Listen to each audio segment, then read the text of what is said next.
İran-ABŞ qarşıdurması hara çatdı? Müharibə olacaqmı, yoxsa yox? Salam əziz izləyicilər, Bulaq TV-də Üz-üzə podkastında sizləri bir daha xoş gördük.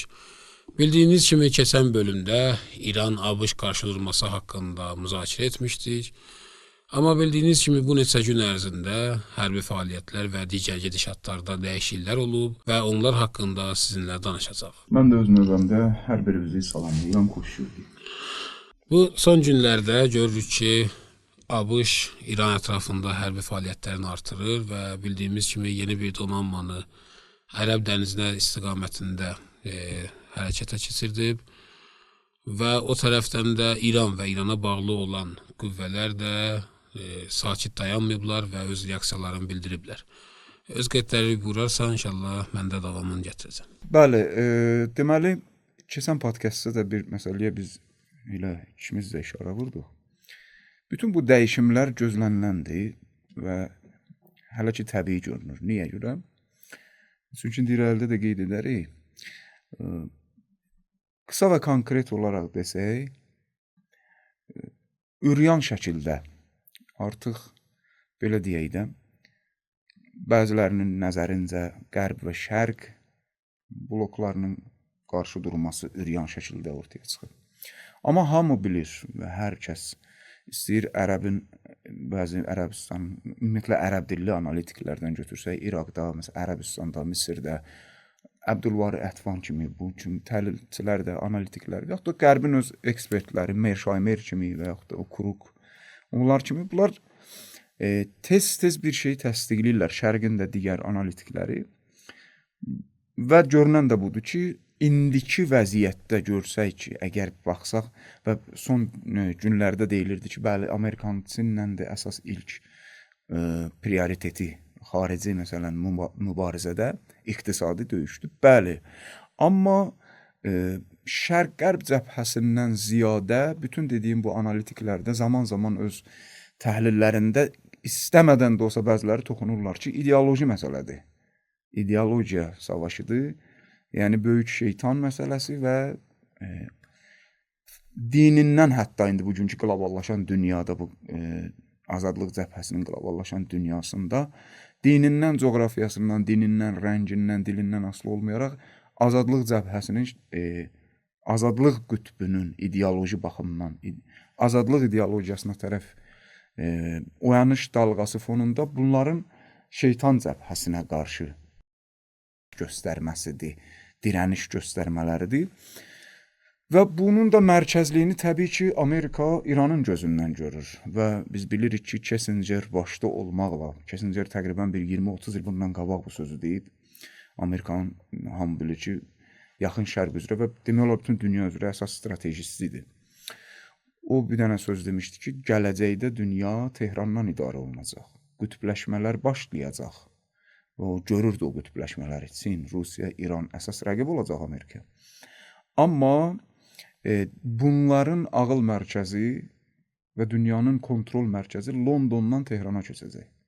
Və hətta bir addım da irəli gedirlər Kissinger kimilər, bir neçə nəfər var onun kimi. Belə deyək, o tərəfin ağıl sahibləridir. Onlar deyirlər ki, nəinki Londondan, hətta nəinki Tehrandan, hətta Qumdan. Bugün gedən proseslər ki, bu Amerikanın bura qoşun çəkməyi, filan eləməyi, ya donanmalarını gətirib yerləşdirməyi niyə görə təbiidir?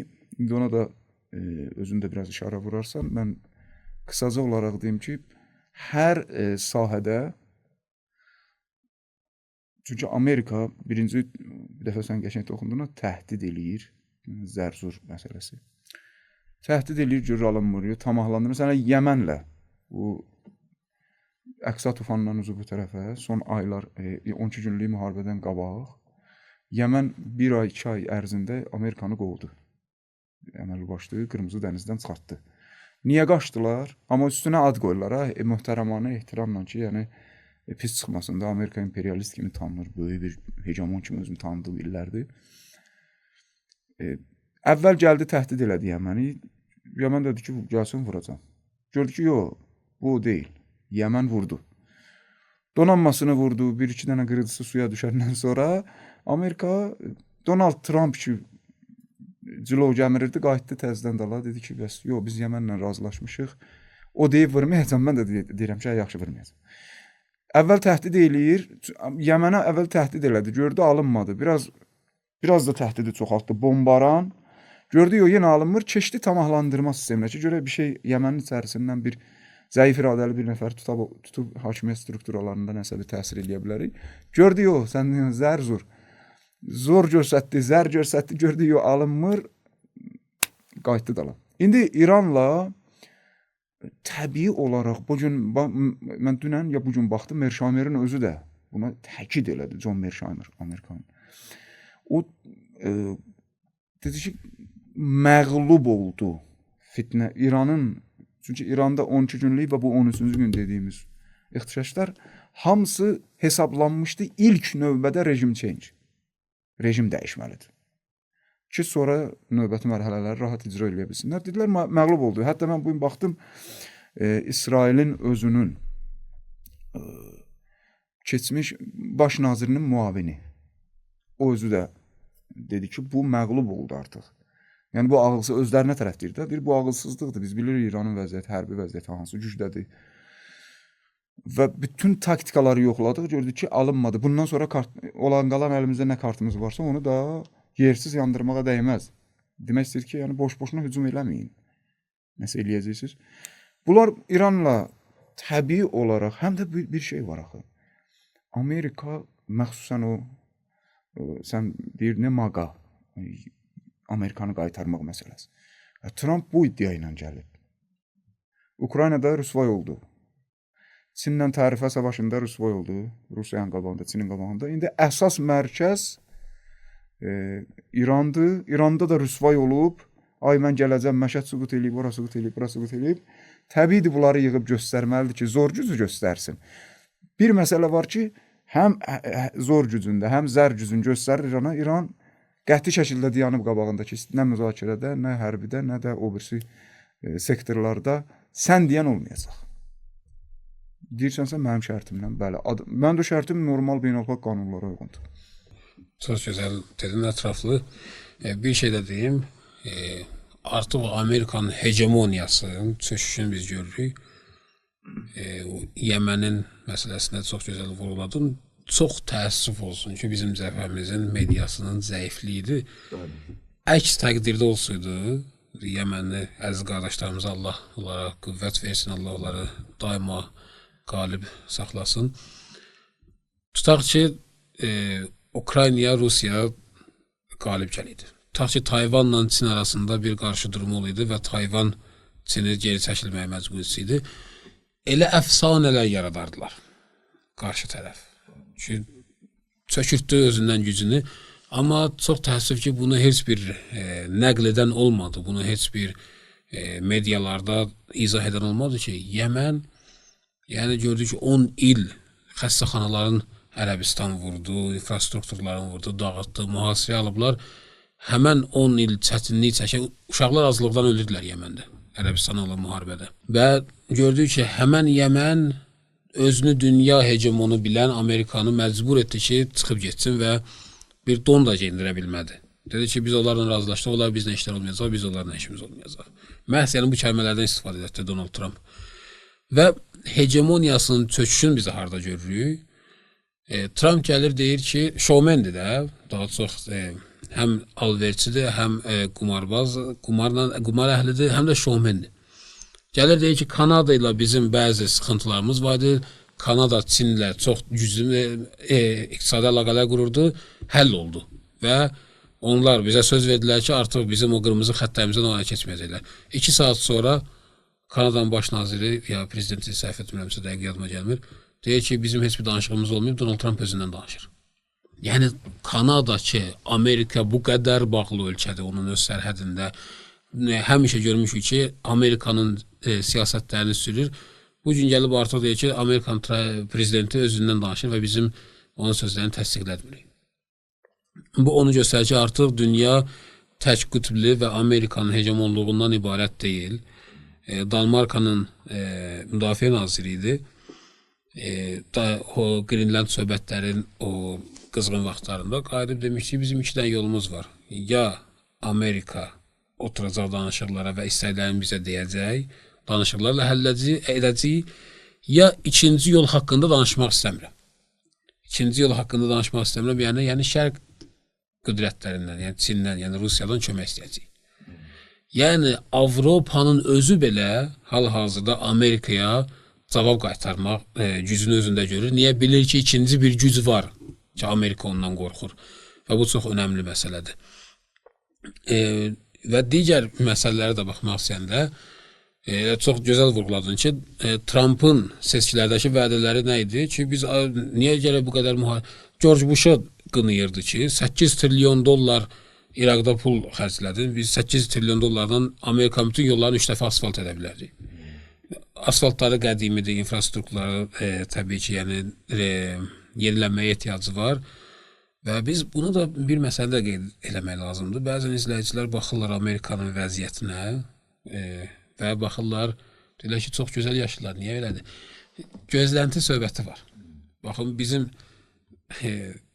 bu bəlkə də biraz gözəl çıxmaz, amma təəssüf ki, belə olur. Bizə elə razı salıblar ki, biz ən azlara belə razı qalmalıyıq. Yəni, biz görürük ki, Bakıda sadə bir yağış yağır, sel gəlir, bütün yollar axır və cəmaət onu lətifə kimi paylaşırlar, deyib gülürlər. Həmən ki, Amerikada baş versə aksiyaya çevriləcək ki, bu nə yollardır ki, siz düzəldibsiniz. Yəni, öz gözləntimizlə baxmayaq. O Amerikanın o gözləntiləri ki var, baxır ki, infrastrukturlarımız köhnəlib, baxırlar ki, orada təbii ki, coğrafi baxımından elə bir mövqedədir ki, tsunamilər və ya sel və belə təbii hadisələr çox baş verir. Elektrik kəsintiləri olur orada və s. Və bunlar deyirlər ki, bu remont olunmuyor, bizim infrastrukturlar, biz daha çox hərbi gücə önəm vermişik, ona görə də bu zəifliyi biz müşahidə edirik. Ona görə də artıq o hegemoniyanın çöküşünü görürük. Amma Trump'ın İrana gəlməyində biz baxırıq ki, bu qədər hərbi fəaliyyətlərin İran ətrafında çoxaldır. Donanmasını gətirir, İranın yaxınlığında Ərəb dənizində yerləşdirir. İkinci donanma artıq İran tərəf istiqamətləndiyini bildirir və təyyarələrin, kəşfiyyat uçuşlarının çoxalmağını və bütün hərbi fəaliyyətlərin çoxalmağını görürük. Bu belə görünür ki, bunlar nəsə əldə etmək istəyirlər, təcili bir qələbə əldə etmək istəyirlər və o təcili qələbə hələ ki, bu günə qədər, əlhəmdülillah ki, əldə edə bilməyiblər. Və əsasən də o dediyim kimi, Trump şovmendir. Baxın, o qədər şayiə yaradır, o qədər özündən sözlər çıxardır. Deyir ki, bəli, doktor Ərakçı Vitkafa mesaj göndərib ki, biz müzakirə etmək istəyirik. Yarım saat çəkmədən deyir ki, biz müzakirə etmək qərarımız yoxdur. Yəni, heç müzakirə etmək haqqında biz düşünmürük. Görürük ki, gəlir İranda onların kəsilməyi və 800 qabağını aldım. Bu günləri 25 nəfərdən çox oldu. Məhz bu günləri mühakimə olundular və onların casus olduqları sübut olundu və bu günləri 25 nəfər oldu. O da digər bir yalanıdır. Və özləri də bilirlər ki, yəni İrana qarşı məhdud əməliyyat artıq keçərli deyil. İran artıq bunu izah edib və o izahın nə dərəcədə təsirli olduğunu da hal-hazırda görür. İran deyir ki, artıq o məqam ki, sən vururdun, mən vururdum, gəldin Fordonu vurdun, Əl-Üdeydi vurdum, mənim generalımı vurdum, mən də Əl-Əsədi vurdum, artıq elə bir şey deyil. O keçmişdə də biz onu qeyd etmişdik ki, General Musavi İran Silahlı Qüvvələrinin baş komandiri elan etmişdi ki, növbəti müharibə, son müharibə olacaq və nəticəni bildirəcək. Bütün məntəqəni odalığa bürüyəcək bir müharibə kimi görür. Yəni, balaca bir, qısa bir məhdud əməliyyat belə geniş miqyaslı cavab görəcək. Cavabının da görünməyi əsasən də nə dərəcədə real olduğunu bilmək istəyəndə, ümumiyyətlə ətraf ölkələrə və ümumiyyətlə dünyanın onlara olan reaksiyasına baxmaq lazımdır. Dünya reaksiyası nədir? Neftin qiyməti görürük ki, vəziyyətin gərginliyinə uyğun hər gün qalxmaqdadır və görürük ki, qızılın dünya qiyməti qalxır. Niyə? Çünki müharibələr olanda və təhlükəli vəziyyət olanda hamı təhlükəsiz sərvətə doğru gedir. Yəni, öz sərvətlərini qızıla tərəf yönəldirlər. Tələbat çoxalır deyə qızılın da qiyməti qalxır nəticədə. Qızılın qiymətinin qalxmağını görürük və bunlar dünya bazarının referensi olaraq görsək, əsasən də Ərəbistandır, Birləşmiş Ərəb Əmirlikləridir, Qətərdir, Türkiyədir görürük ki, aydın və qəti şəkildə deyirlər ki, biz öz ərazimizdən İrana qarşı bir hücuma icazə verməyəcəyik. Niyə? Çünki hamısı bazalarla doludur. Təbii ki, Amerikadan bir hücum olsa, Birləşmiş Ərəb Əmirliklərinin misallara görək, bir hücum olur İrana qarşı, İran da cavab atəşini vermək istəyəndə işdir birdən, bir raketdir dəyir o böyük, o gözəl binaların birinə. İndi raketdir də dəydi. Müharibədə olan şeydir. Yolun azı getdi. Bəli, və o ölkə, o yer ki, indi ölkə demiyor Ərəb Əmirliklərinə, o danışmış. O qurum ki, özünü dünya ticarətinin mərkəzini və tərəfsiz bir mərkəz kimi göstərir. Raketə ehtiyacı yoxdur. Bir dənə sadə PUA o binaların birinə dəysə, bunların bütün təməlləri, bütün qurduqları o xəyallar və hakimiyyətləri sual altına gedəcək. Amerikan dream. Bəli, tam olaraq belə. Və onu biz görürük ki, İran hal-hazırda Amerikanı necə sıxışdırıb. Amma əsas məsələ burada, biz bunu da bilirik ki, dünyada nə fitnələr varsa hamısı bir yerdən qalxır və onların mövqeyi nədir? O siyonistlər haqqında da bir deyərdim, mən də öz qeydlərimi əlavə edəcəm. Siyonistlər elə bayaqki söhbətə qayıtmaq istəyərdim. Çünki bayaq qeyd elədim ki, vəziyyət budur ki, Amerika bu işləri görməklə psixoloji təzyiq həm bölgəni, həm İranın daxilindəki iqtisadi islahat aparılmasının qarşısını almaq üçün. Çünki iqtisadi vəziyyət İranda da yaxşı deyil. Psixoloji oyun oynayır ki, bu gətirib yığıb bu vəsaillərini, nə bilim, bu donanmasını, hərbi təchizatını əsas dedi ki, bu bir tərəfi də müzakirəyə çəkmək üçündür. Bax, 2 gündür Amerikanın alt dövlət arxa planda İranın bəzi, belə deyək də, rəsmilərinə yaxın şəxslər qeyri-rəsmi şəkildə mən baxıram, buna işarə vururlar ki, Amerika arxadan İrana deyir ki, belə deyək də, gəlmişəm, biabırçılıqda, bunu demirlər, ha. Amma öz prestijləri onsuz da sınıb, sınan prestijləri daha da sınmasın deyə dünyada sən baxdırsan, hamı artıq onlara boynuz çıxardır. Bilirlər ki, daha o deyir. Yəni, təkcə tək qütblü hegemoniya sistemi deyil. Bu prestiji daha da sınmaması üçün Amerika arxa planda İrana tez-tez mesaj göndərir. Nədir?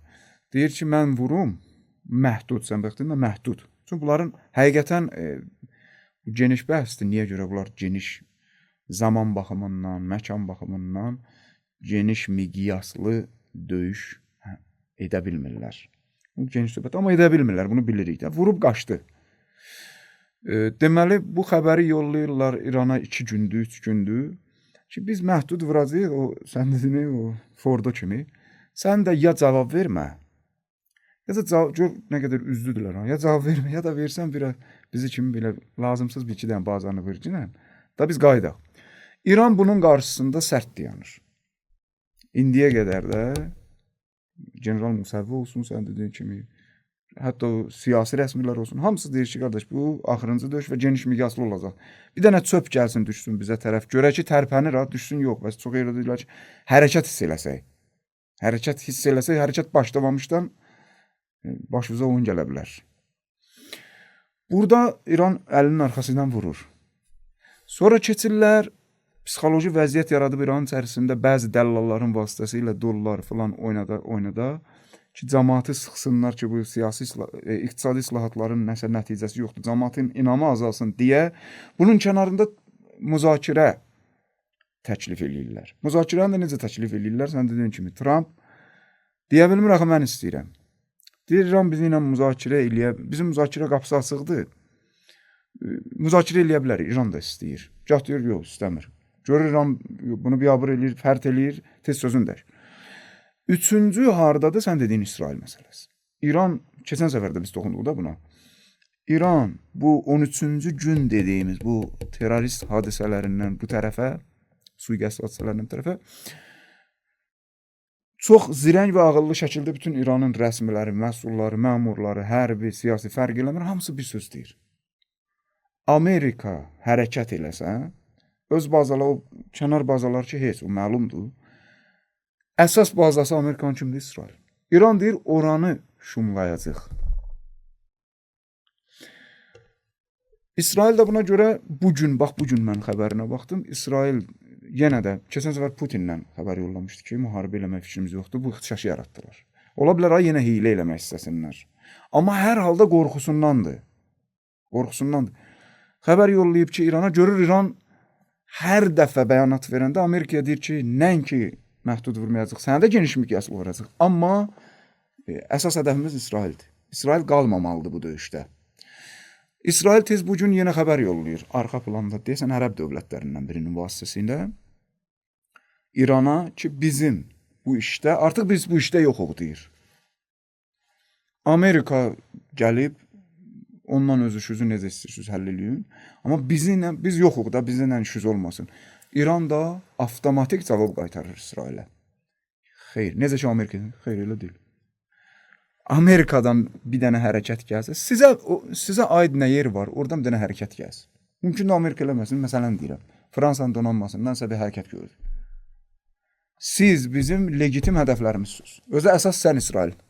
Bu cavabı verir İsrailə. Bu da o deməkdir ki, bunlar sözün həqiqi mənasında bizdə deyim var, quyruğu qapı arasında çox pis qalıb. Çox pis qalıb. Mümkündür bəzi hərəkətlər eləsinlər ki, sənin əlavən olsa, vaxt qalsa, bəzində toxunur olar. Çox gözəl bir məsələni vurğuladın. O İsrail, yəni hər halda İsrailə deyir ki, mən səni vuracam. O biz elə neçə podkastda deyirik ki, bu İran tərəfindən artıq onlara aydın şəkildə bildirilib ki, sən ABŞ-a qarşı mübarizə aparsın belə, müharibədə mən yenə səni vuracam. Yəni sən vurulasısan. Biri keçən səfər sosial deyəsən platformada yazmışdı. İranlılarda bu qədər nifrət var İsrail məsələsində. Deyir də hətta İsraillə şeytan döyüşdə biz şeytanı tərəf. Bəli. Tamamilə zarafat idi amma. Bəli. Amma bir məsələni də burada araşdırmaq lazımdır. Baxın, müharibədə artıq blöf söhbəti var və həqiqət də var. İranın doktrinasının dəyişilməsi 12 günlük müharibənin öz müharibənin daxilində baş verdi. Bunlar niyə müharibəni başlatdılar İrana qarşı? Çünki biz birinci vədə və ikinci sadiq vəddə gördük ki, İran məhdud əməliyyat etdi İsrailə qarşı və bunlar da baxdılar ki, müharibəni biz 1-dən 10-a kimi bir xətt desək, bunlar 2 vuranda İran da gəlir 2 vurur. Və baxdılar ki, biz İranla məhdud əməliyyat və məhdud müharibə eləyib bu müharibədən çıxa bilərik. Bu, o şeydə ali məqamlı rəhbərlə müharibənin birinci günü buyurdu ki, onlar hesablamalarında səhv ediblər. Əsas mənim öz şəxsi nəzərim budur ki, onlar buna arxayınlaşmışdılar ki, ən bədəbəd halda alınmasa da bu müharibədən çıxa biləcək çölə. Ki, o İranlılar ki, deyirlər, neçə gün bunlar yalvardılar atəşkəsə, sonra biz atəşkəsə razılaşdıq. Onu göstərir ki, bunlar istədikləri vaxtı çıxa bilmirdilər müharibədən. İran istədiyi hədəflər və İranın vurmaq taktikalarda biz gördük ki, 12 günlük müharibədə fərq etdi.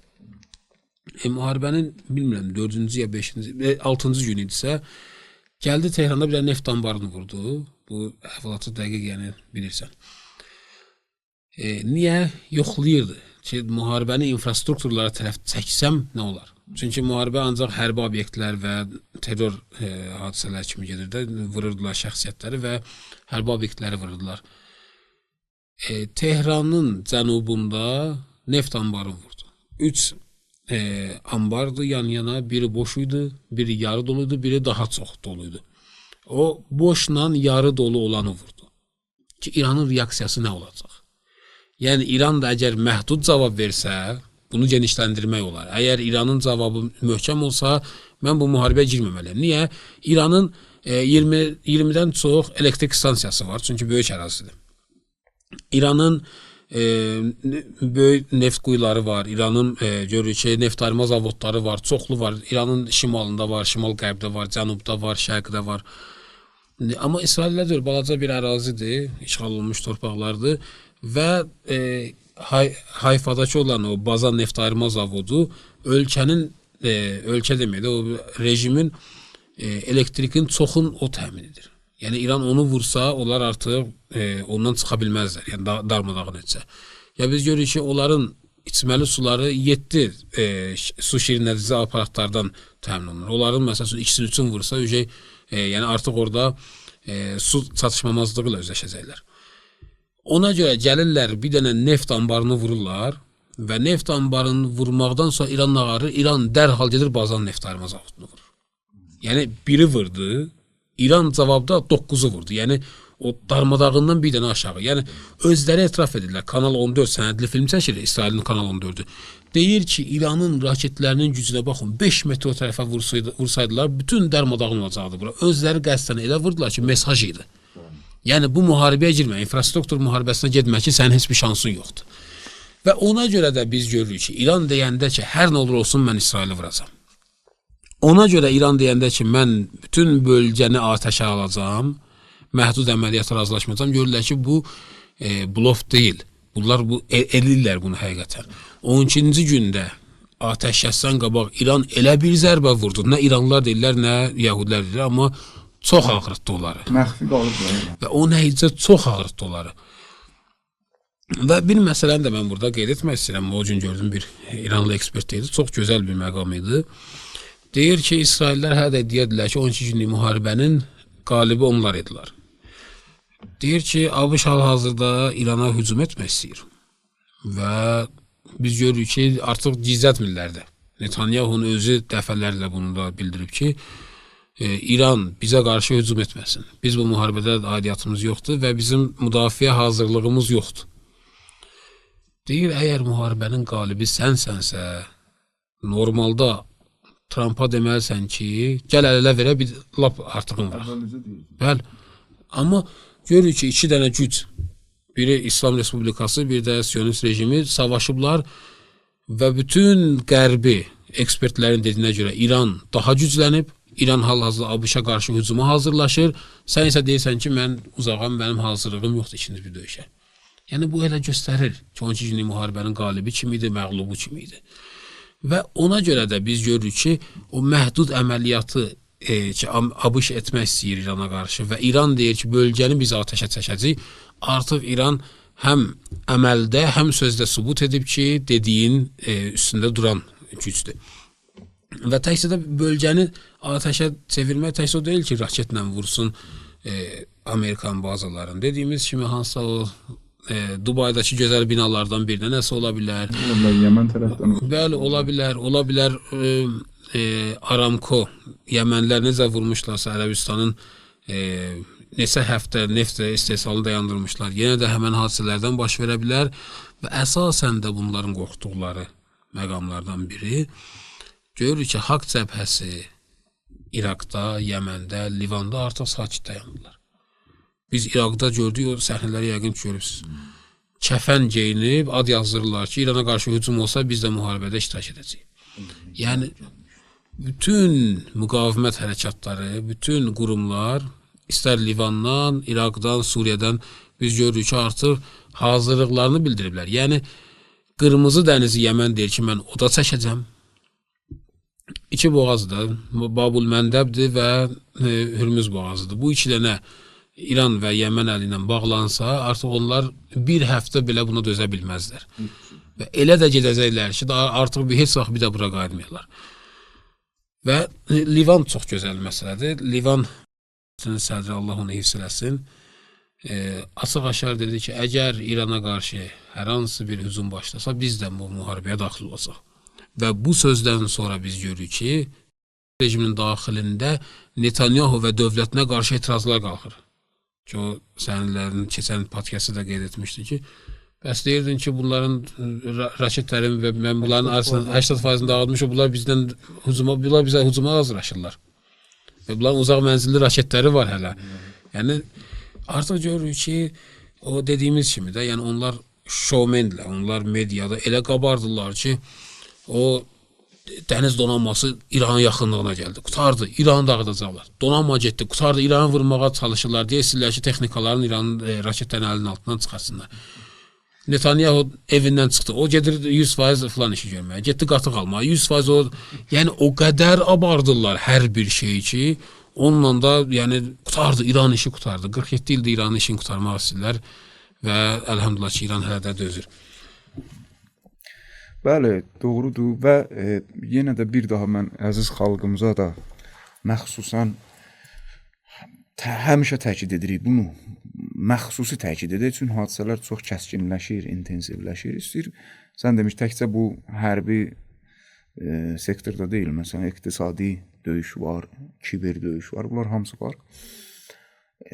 Mediadan ehtiyatlı olsunlar. Gərək həqiqətən çox ehtiyatlı olasan. Məsələn, baxıram mən Azərbaycan bəzi jurnalistlər var, qadınları çıxardırlar özdə bəzi yerlərdə.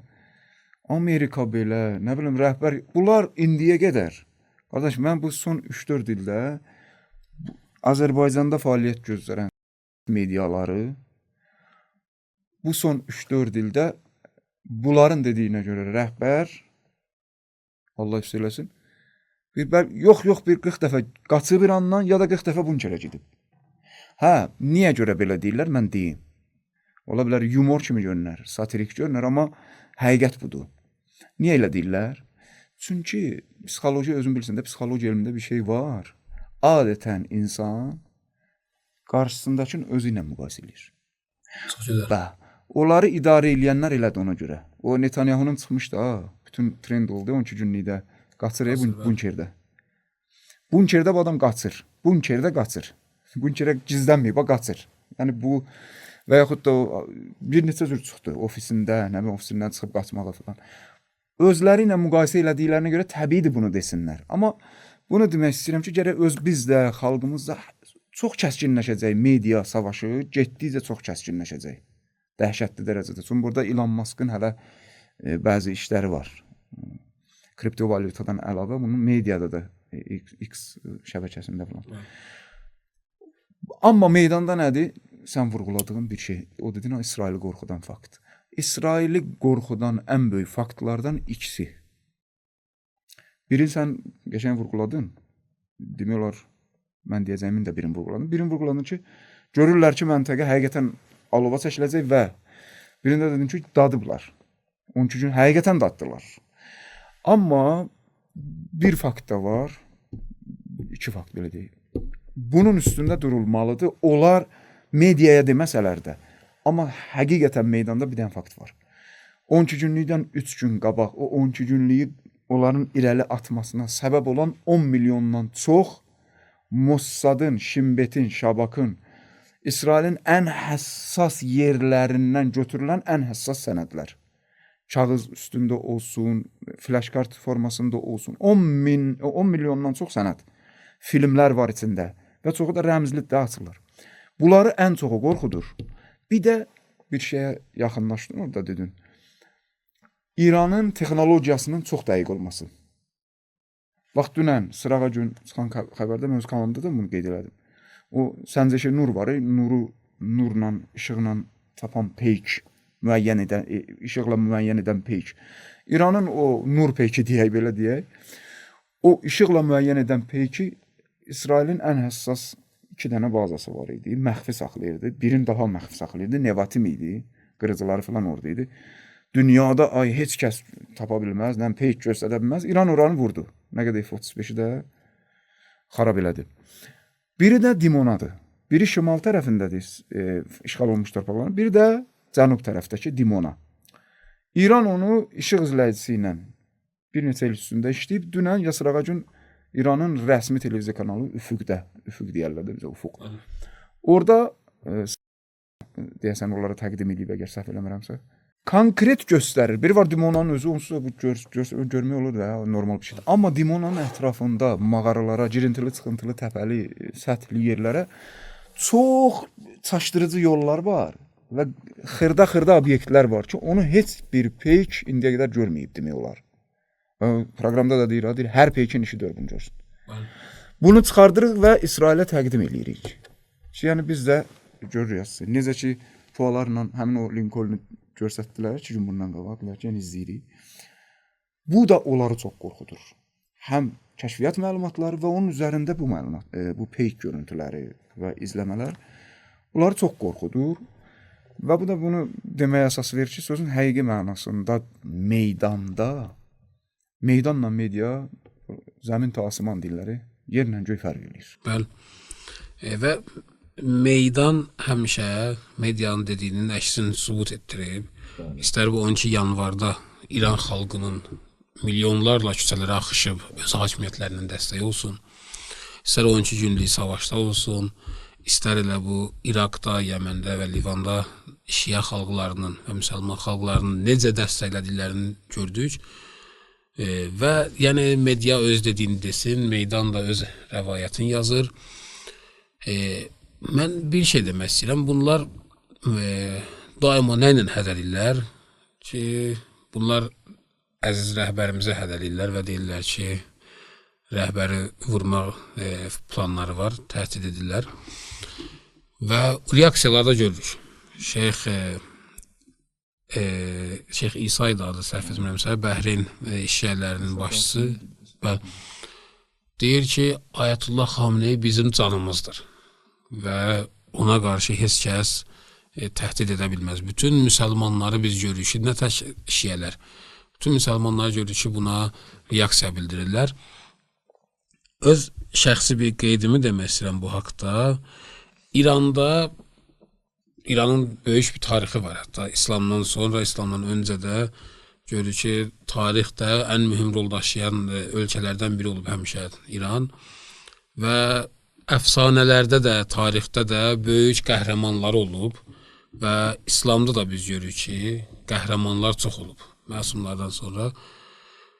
Və elə bir dönəmə gəlib çatmışıq ki, artıq görürük ki, 2001-də bunlar İraqa girmək üçün, Əfqanistana girmək üçün bir 11 sentyabr düzəldirlər və onu don geyindirib gəlirlər. İndi artıq yox, indi deyirlər ki, biz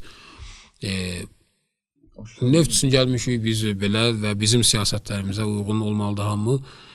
Və elə bir dönəmdədir ki, hibridi müharibələr olur, açıq-aşkar müharibələr olur, hətta elə bir yerə gəlib çatmış ki, atom müharibəsi ilə təhdid edirlər. İranı belə bir dönəmdə yalnız və yalnız rəhbər kimi bir insan qoruya bilərdi və qoruyur ki, bütün tarixdə və bütün əfsanələrdə gördüyümüz qəhrəmanların bütün xüsusiyyətləri bu insanda toplaşır. Şücaətli, meydanda qorxmaz, tədbirli, siyasətli və imanlı, fədakar insan xütbə elədiyi yerdə bomba partlayır, əli zərbə alır, amma xütbəsini davam edir. Bunu hansı ikinci bir rəhbər görmüşük ki, bu işi görə. Amma bəli deyirəm, yəni necə İran xoşbəxtdir, necə İslam dünyası, bugünkü müsəlmanlar xoşbəxtdirlər ki, belə bir rəhbərləri var. Amma əsasən mən deyərdim ki, Ayətullah Xamenei nə qədər xoşbəxtdir ki, elə bir dönəmdə rəhbərlik edir ki, canından keçən mübarizlər, canlı İslam uğrunda qurban verənlərin sayı hesabı yoxdur. Necə xoşbəxtdir ki, elə bir zamanda rəhbərlik edir ki, elə bir komandirlər, elə bir alimlər var ki, dünya hegemonlarını öz texnologiyalarıyla, öz yaratdıqları silahlarla, peşlərlə təslim etməyə məcbur edirlər, meydandadırlar və savaşırlar. Yəni, bunlar ən gözəl bir zamanda bir-birini tapıblar və inşallah ən sonu da və itirdiyimiz və bizim hamımızın axtardığımız imamımız da tezliklə zuhur edər və bu zülmətin sonu tezliklə çatar. Bu qədər əziz izləyicilər, paylaşmaqla, abunə olmaqla bizə dəstək ola bilərsiniz. Əgər bizim söhbətləri bəyənirsinizsə, əlbəttə, növbəti bir söhbətə qədər, növbəti bir görüşə qədər Allah'a əmanət olun. Allah'a əmanət olun.